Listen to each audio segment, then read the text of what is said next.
Welcome to Echo, the podcast where we share our personal perspectives on questions about God, spirituality, and the Seventh-day Adventist Church. I'm Ryan Becker, your host. No matter who you are, we hope that you find value and encouragement through real discussions about real things. Let's jump in.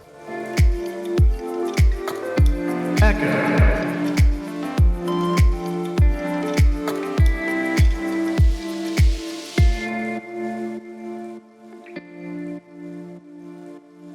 Hey guys, welcome back to Echo. I'm Ryan Becker, your host. I'm really glad that you are joining us. And just as a quick heads up before we jump into today's episode, we're recording at the Collegedale Seventh-day Adventist Church in Collegedale, Tennessee. And they are doing some construction, so if you hear some noises, we apologize. Just bear with us. We promise there's nothing weird going on other than maybe someone doesn't know how to use a drill correctly. So just bear with us there. The other thing that we want to say, given the topic that we're talking about today, is we want to let you know when this was recorded, because life happens and we don't know what the future holds. That's true. So we're recording this on January 8th, 2019, and as of today, I've checked this to make sure the three of us are single. So this is going to be great. And I'm joined today by two awesome guests, Harold Carvajal and Jessica Williams. And I'm going to let you guys introduce yourselves. So Jessica, let's start with you. All right. Well, as Ryan said, my name is Jessica Williams, and I was a Bible teacher at Loma Linda Academy for 13 years. And now I am an admissions counselor at Southern Adventist University. Cool. And Harold? Ryan said, I'm Harold Carvajal. I'm a student here at Southern Adventist University, majoring in finance, and I was a transfer student, and this is my first year here at Rio.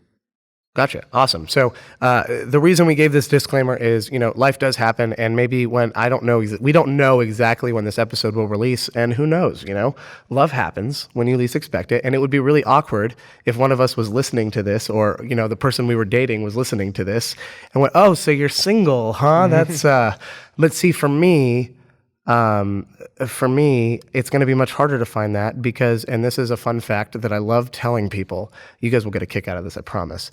Turns out I'm actually banned from eHarmony. I got banned from eHarmony. Can you explain this? Yes. How? Because everyone's like, what did you do, Ryan? Here's the thing. I did nothing. I kid you not. I signed up for eHarmony. I went on eHarmony.com. I created a new account, put in my email, started putting in all my preferences. And I guess I just know what I want too quickly or too well, and I typed it too fast or whatever. But by the time I was finished putting in all my preferences, finished the process, went to log in again, and it told me, username or password is invalid. So I was like, what? Why? And so I went to reset password. Maybe I typoed it or something. I don't know. So I went to reset password. And I get this email from eHarmony telling me, hey, your account has been flagged for suspicious activity. You've now been banned. We cannot, because of company policy, we can't tell you why you're banned, but here are some general reasons why typically someone is banned from eHarmony. So yeah, Ryan Becker cannot have an eHarmony account ever, apparently, at least under that email. So they'll never get my money. But and listeners, if you haven't figured it out, based on the 20 times I've talked about it so far, today we're talking about being single. And I think the reason we want to talk about this is in church, there is an immense pressure to get married. And I would say, honestly, I think that pressure exists outside of the church as well. But if you're like me and you've grown up in the church, that pressure has existed since before you were born, right? Your parents, while you were in the womb, were like, I can't wonder what my grandkids will look like and be like, before they're even wondering what you're going to be like. So there is an immense pressure on people to get married. And I think for those who are single, whether it's by choice or not by choice, there is a struggle of, I feel like all my friends are getting married and having kids and I'm left behind. I feel like they're all moving forward and I'm stuck here. And it causes a lot of shame. It causes a lot of guilt. It causes a lot of rifts in friendships, I think. And so I want to talk about this today and really let's just start here with how do you feel about being single? But what are your views on just being single outside of, high school or college or even in college? How do you approach this topic if someone asks you, is it okay to be single? I know, Jessica, you wanna perfect, take this good. one first? No one. Get a boyfriend or girlfriend right away. No. What are you doing here? Stop listening to this. Hit pause and get on Bumble or Tinder or wherever you need Not to go. sponsored. No, I think being single is tough. I think, especially in our church, we have these stages of life that we're supposed to go through. There's youth group, and then there's collegiate, and then young adult, and then, hey, you're supposed to be in cradle roll with your kids. Like, Oh, yeah. So if you are single, into your early 30s or mid 30s, like there's just not a place for you, really, or you feel that way anyway. No, yeah, that's And I think it's a big area that our church should really focus on and really try to be more inclusive of. yeah. No, I think that's fair. I definitely think that's fair. Before I share my thoughts, Harold, I want to give you a chance here. About being single. Yeah, just about being single. Like, what's your opinion on it? How do you approach Honestly, it? I feel like there's nothing bad. There's nothing like, oh, being single sucks. Of course, you don't really have the comfort of like you have a really best friend that you can call your significant other. But being single means you can have more friendships. You can just say like shop around, look at everything before you make a decision that can impact your life in ways you do not know how it will. It could be good or it could be for bad. You can benefit from being in a relationship. Like, oh, this person, you realize I want to marry this person, or you can realize that this person made you change the way you lived life. They made you do things you didn't really want to do, and it just affected you on how you view life. Yeah, and I think there are some people that have. I can just speak from my own experience. I did have the chance at some point to pursue someone to the point of marriage. The caveat to that was, had I chosen that route, I probably would have had to give up all of my friendships to get there, because this relationship was not a positive one. And my friends saw it, and I was too trapped in it to see it. Eventually, it ended, and both of us are in a better place for it. And I don't share any of that to say that there was anything wrong with her or anything wrong with me. It was just a bad match. And I think some people can get so caught up in the idea that I have to get married that when marriage is your priority, finding the right person to marry isn't. Right. And the wrong marriage can ruin everything. That's true. So, I think the obvious answer to is it okay to be single is yes. I think the issue with it is not enough people are told that. And Jessica, I would very much echo what you said in that even our singles ministries are really just meant to be an avenue for you to get married and to meet someone else. Right. Every conversation we have around people being single is in order to push them in the direction of married. Oh, this is just temporary. When are you going to meet someone? Oh, do you want to meet if you're in church, right? Do you want to meet my daughter? Or I have a son or whatever who's single, and I think you guys would get along great. And I'm like, or we would not get along great. Thanks, but no thanks. And so, part of why I wanted to cover this topic is because, first of all, I wanted to say, yes, it is okay if you are single and you're listening to this and you've experienced any sort of guilt or shame over being single. I want you to know that you are fully loved and fully and equally valued in God's eyes, and there's nothing wrong with the place you're at all, whether you've chosen to be there or not. So that's the first thing that I just wanted to kind of get that out of the way. But the second thing I want to ask is this: why do you think people do have that kind of left behind feeling, or that when their friends are getting married or having kids? Why do we tend to have that feeling of I need to hurry up and get there too? I think there's just pressures from society and church and family and all of that. If we're not following the pattern that's been set for us, you get married in your mid-20s or maybe early 20s or late 20s, and then you've got to have kids and all this stuff. Like, if you don't follow the pattern, I think it's just you feel like you're left out and like you're missing something. And that's a hard thing to shake, I think. I think we have to realize not all of our lives look the same, and God's plan for us is different. maybe we don't fit the mold, or we don't fit the so-called pattern that's out there. And like you said, we have to remember that's okay. It's fine to not fit that pattern. Absolutely. I would agree with that. Harold, any thoughts here? Yeah, I feel like in life in general, people are expected like you follow a certain model, a certain role. Like I just said, like you grow up, you go to school, you find someone else, you get married, have kids, live life, work a 8-5 job. But I feel like many people approach like I really want their parents was like, hey, I did this, you should follow my steps, because parents know all. According to them, parents know everything. Even though they are wise, parents don't know what you go through in your future or how your future will be for you. Because like our parents lived through many things we will not experience. We will live things our children might not experience.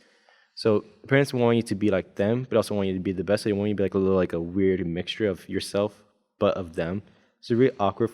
It's really a little hard for people to like be in today's society. Like I'm be single, because their view like, why are you still single? At your age, I was already married, I was very engaged, and so it's really awkward. Like a lot of pressure put on young people nowadays. And also like society itself is putting a lot of pressure on people to find like a girlfriend or a boyfriend. Like in today's modernism, like you're supposed to already have a girlfriend or a boyfriend like when you get out of high school, or you guys supposed to like date and go.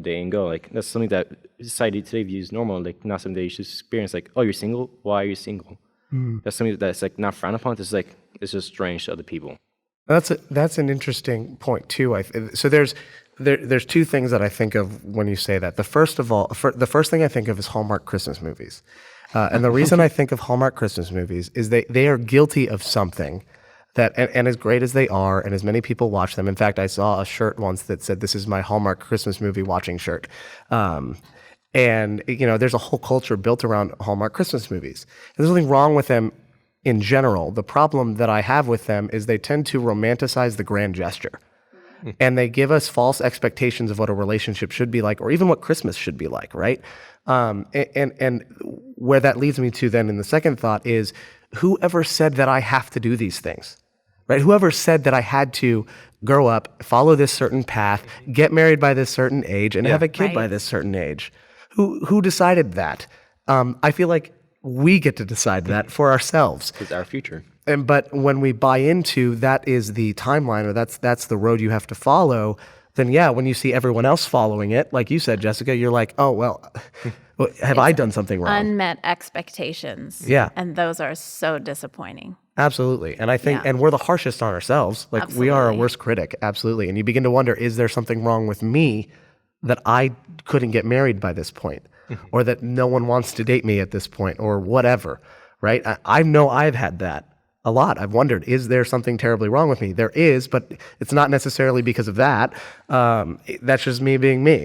But it is a struggle. That is a huge thing to get through. And so my question then is, if I'm in that place, what do I do? Right? If I'm in that place of, I'm seeing people get married, or Harold, remind me what year you are here at Southern? I'm a sophomore. Okay, so you probably haven't hit this yet. You will. Your junior, senior year is when the weddings start coming. And your Facebook and your Instagram gets flooded right after fall semester, and during spring break, and then right after that. There's two things that you get flooded with: wedding pictures and engagement pictures. It's the worst. It is the worst. So my question is, when you're in that spot, everyone else is moving and you're feeling like you're not moving, what do you do? Where do you begin, or how do you wrestle with that?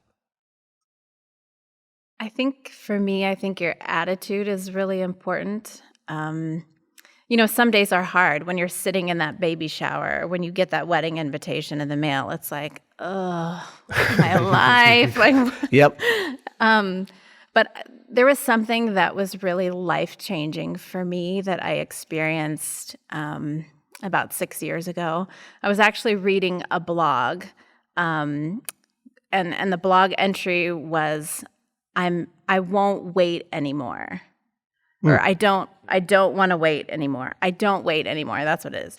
And it was a blog written by Grace Thornton, and she's since then written a book. I haven't read the book, but that blog entry was just life-changing because she talked about the concept of waiting and how she had put her life on hold because she was waiting for someone. She was waiting to get married. And she said, I don't want to live my life waiting anymore.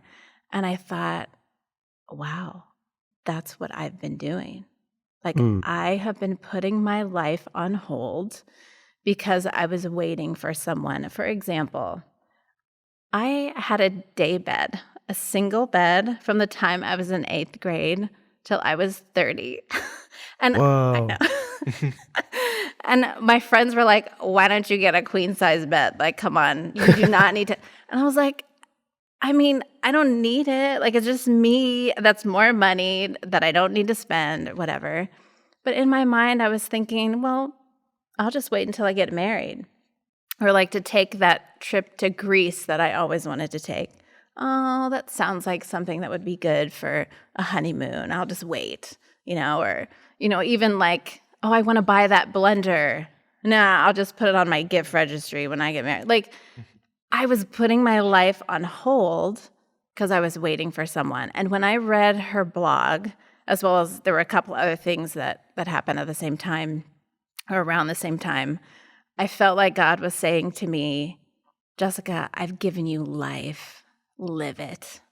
Don't wait for someone else. And that totally changed my life.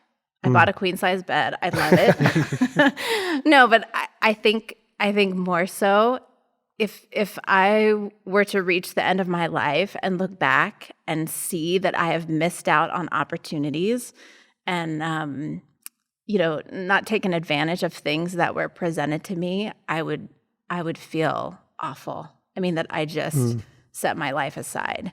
And so to me, having the attitude of, hey, I'm going to live my life. It's an amazing gift. I don't need to wait on somebody to do things. Take that trip, buy that blender, get a queen size bed, whatever it might be. Buy that house. You can buy a house if you're single. I mean, you don't need to wait on someone. Yeah, no, I was literally, my first response to what you said, which first of all, thank you for sharing, was going to be you've inspired me to buy a house. Hey. Because as you were talking, I live in an apartment and very much a bachelor lifestyle. I have a dog. She's the greatest dog ever. And if you disagree, once again, you're wrong. That's like my thing is disagreeing with me makes you wrong. But my apartment is not really decorated. My walls are bare. I do have a queen size bed, but that's because I'm a diva, and also I'm too tall for like a full or a twin size bed. But and I've literally said this even in the last couple months. I've said, yeah, I'm not going to buy a house. Why am I going to do that? I'll just wait till I get married, as if that time is going to come. Which, yeah, I assume, and I'd like it to come, and there's nothing wrong with wanting it to come. But living your life on some expectation that may or may not happen in the timeline that you wanted it to happen. I can't help but like resonate with that so powerfully. So thank you for sharing that. And I'm putting this on the production team, so they're hearing me as I say this. But I think we have the link to that blog post. So if we do have it, we will put it in the show notes for you. So if you see it there, you can read it. If you don't see it there, it means we couldn't find it. But I think we have it. So if you want to read that blog post, I Don't Wait Anymore by Grace Thornton, then we'll have that link in the show notes for you. Harold, how about you? I don't know where you are on this journey. Jessica and I both out of college, you in college. Where are you on this journey? I would say I'm not really making steps forward right now. I'm just like, because I talked to a friend earlier in past semester, I told him yeah, it's really awkward seeing all these people, because I grew up never having dated anybody, never really having anybody say, hey, this is my girlfriend, I'd like to show you to her. Never really had that my whole entire life. So I talked to somebody when I came to Southern, it's really awkward. It's really hard for me to see other people being in relationships. I want that, but I can't get that. It's really hard to find somebody that I can relate to that would be willing to put them with me. But then it's don't worry about that right now. Just worry on getting through college first, because usually the best significant others, like your girlfriends or boyfriends, turn out from your friendships. That you've been friends with them before. You know what they like to do, what they enjoy. And you just build off from that, hey, we enjoy doing these things so many times before. Why don't we do it? But this time, like, let's go on a date. Let's be like, can I take you on a date? Stuff like that. Just build off from a friendship first, and like just going in like, I really want somebody. I really want it now. You don't want to wait. Just let me get somebody. Awesome. Well, guys, thank you so much for sharing your perspectives. There's a couple points that I want to make as we close this out. The first of which is this. I know I mentioned them earlier when I joked about eHarmony, which it wasn't a joke. I really am banned from eHarmony. But I mentioned Tinder, Bumble, and those kind of apps. I want to say this. There's nothing wrong with dating online and dating through apps, meeting people through apps, depending on what you're using them for. In the same way that there's a way to date that is unhealthy and in a way that is damaging, there's a way to date online that is. But those apps in and of themselves are not harmful. If you're going on and you apply the exact same standards you would apply to someone in real life. And given it is 2019 and a lot of people spend a lot more time indoors, not really going out to as many social events unless they know the people they're going with. It is a little bit harder to meet people. So I just want to encourage you, if you are in that spot, you've been wondering, should I not use these? It all depends on your approach. So you get to be the determiner on, is this something that is bad or is this something that is good? But we just want to encourage you that if you are single and you want to get married one day, you don't want to get married one day, look, kudos, good for you. Either way. And we are praying for you on your journey, and we want you to know that you are loved, you are valued by God, you are just as important as anyone else, and you hold the keys to your life. And if you want to give those to Jesus and let him take the wheel there, then go for it. Absolutely. But thank you guys so much for listening. We appreciate you. We appreciate the opportunity to have these conversations. And once again, we want to thank Southern Adventist University and the Collegedale Seventh-day Adventist Church for hosting us and allowing us to record here. And to our Echo listeners, thank you, and we'll see you next week.